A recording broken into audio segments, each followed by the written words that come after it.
case like an exploding sofa? I know mine's been like that.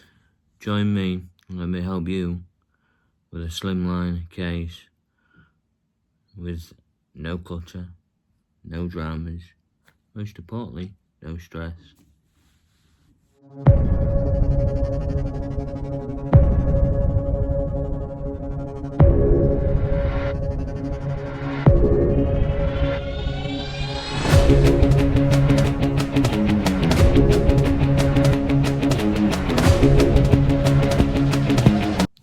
Hi guys, and welcome back to the channel.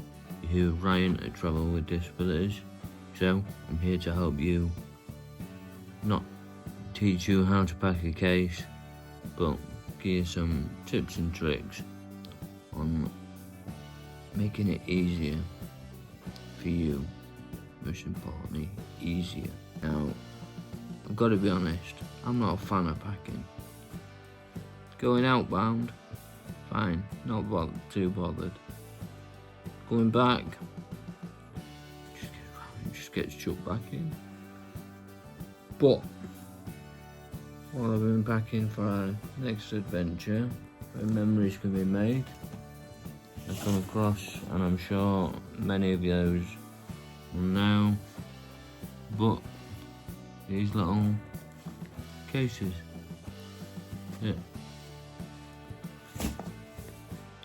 You can chuck everything into it and it just neatens up the case a little bit more and makes it easier, especially for me personally, with this side being a bit paralysis. I say a bit, quite not much dexterity. It makes it a lot easier to pack, to get plenty in, so then should anything happen, you also got loads.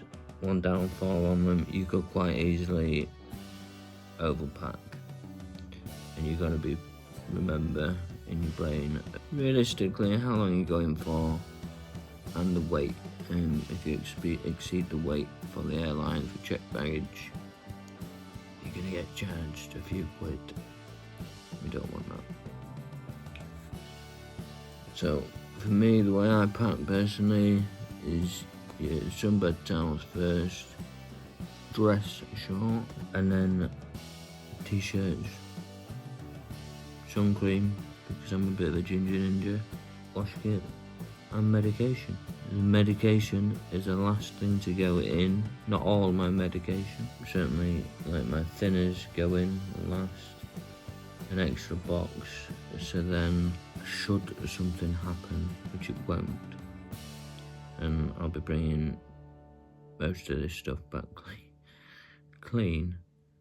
However, those with disabilities, you have to think, what if you like, and 9 times out of 10 it doesn't happen, but that one time you don't pack it, you'll need them.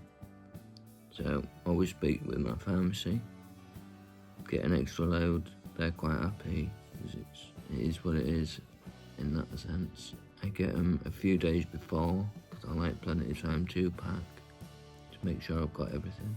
Obviously the shirts go on top, my happy days, simple as that. But also packing as well, it's important to make sure that you carry on as well is set with your tickets, your money, or the medications if you need them on the plane or anything. Always check though with your doctor, because of altitude and everything, it can change you. It can have different effects. So if you have to take, say your flight's at 6 in the morning and you normally take your meds at 8 and you're quite new to it, just check with your doctor to see if it'll be okay at altitude taking them, or whether it's fine taking them a couple of hours early when you get up. Also, in regards to IDing your case, put some ribbon around it or something to ID your case, and also your luggage tags. That's the word I was thinking of. Brain fog. And then sit back, relax, and get yourself going. Till next time, guys. Ciao for now.